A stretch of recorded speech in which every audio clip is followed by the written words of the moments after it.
environment serves as the lifeblood of both our economy and community. The Rough and Ready, Baldface, Illinois, and the North Fork Smith and the Chetco Rivers in southwest Oregon are no exception. However, this region faces significant threats from mining development. Number one, minerals in our water is a natural thing. Okay, now listen.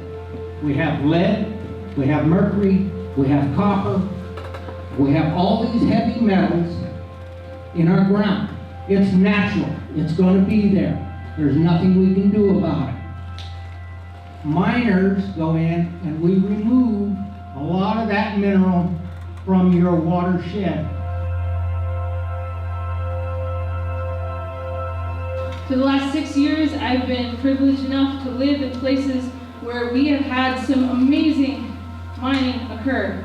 And I've been able to witness the amazing devastation that is left behind, decades, if not 100 years later. And I would argue that if we can make those amazing technological advances in the 1800s, then why can't we do technological advances today? There are ways that we can do this other than mining. There are ways that we can come together as a country and as a people and make better, new technologies. We don't have to keep doing what we've been doing since the 1800s.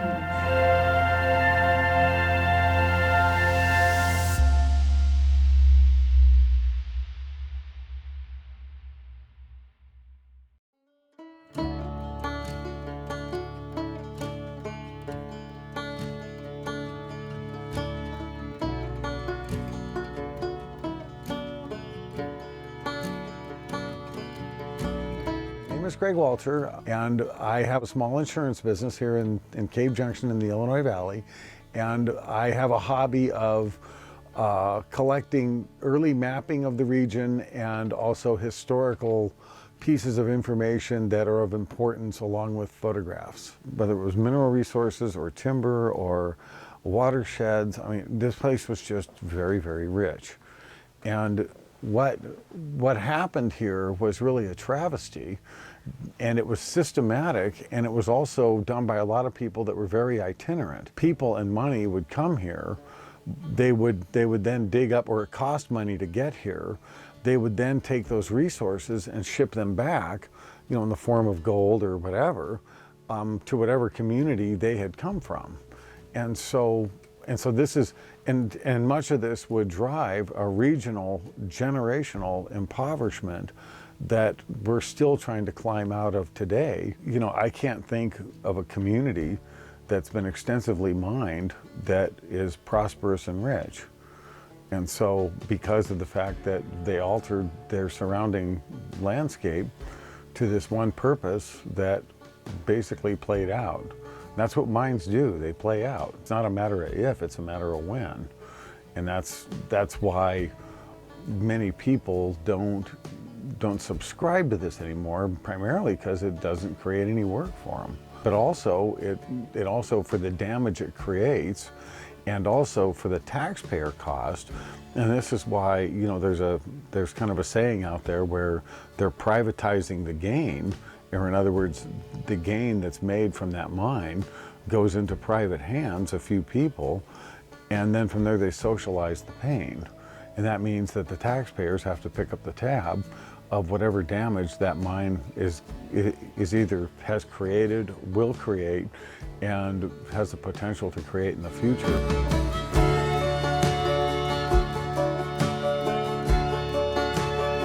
My name is Dave Strahan, and I was born and raised here in Grants Pass, Oregon, on the Rogue River, and spent my youth growing up on the river. And this is what our family did when I was growing up: rafting, boating, camping, fishing.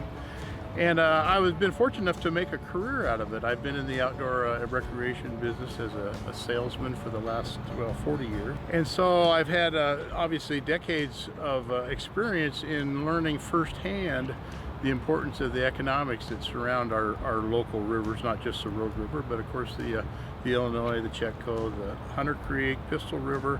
All of these play into an economic system that is huge for our region.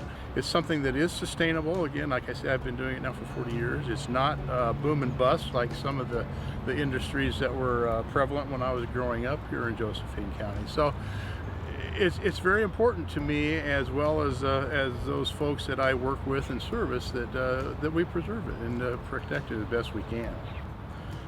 One of the things that I've noticed here of late is that we've got certain organizations, fringe groups you may want to call them, some people would, that aren't necessarily directly involved in, say, the mining, but yet seem to believe it's their calling to come to the defense and fight for the mining.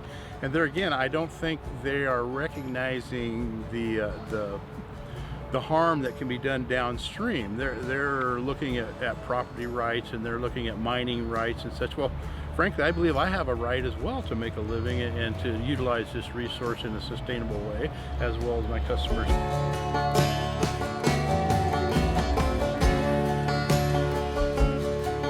My name is Adam Spencer. I'm the co-owner of Redwood Rides, an adventure outfitter based in Crescent City, doing kayak, raft, and biking and backpacking trips in Smith River National Recreation Area and Redwood National and State Parks. We feel like guests when we get to go into the North Fork watershed and boat the area. It's public lands, but the 1872 mining law, it actually allows companies to buy these public lands and act like they own them, to practically operate as if they owe them for 1872 prices, $2.50 an acre in some instances. It's not just a big pile of rocks out there that can be shaved off the top. This is our clean drinking water for the entire community. Thousands of people, Crescent City, Gasky, Hyuchi. This is our livelihood. We're providing sustainable jobs to local people. Our local county chamber of commerce already estimates $150 million of tourism related income comes into this county every year, and it's what we need to build upon. And if we allow a strip mining project, the most toxic, polluting industry in the country, then it's just too likely that we could see these clear, clean waters that provide all of these sustainable jobs altered in vast ways that will make them completely not the same and completely not providing the same type of recreation economy that this area has come to grow and rely upon.